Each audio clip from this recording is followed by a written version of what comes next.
Good morning to all, Honorable Principal Sir and Director Sir, respected teachers and my dear friends, younger brothers and sisters. I am Arhin Archana Gugoi. I am from class 2, section Morning Glory. Today I am going to deliver a short speech about Vishnu Prasad Rabha. Vishnu Prasad Rabha was born on 31 January 1909, Dhaka, Bangladesh. His mother name was Gethiwala Rabha and his father name was Gopal Chandra Rabha. He was died in 20 June 1969 at Tezpur. Today is Rabha Divas.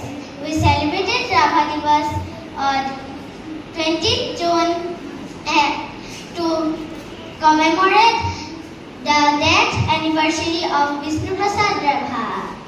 Highly respected cultural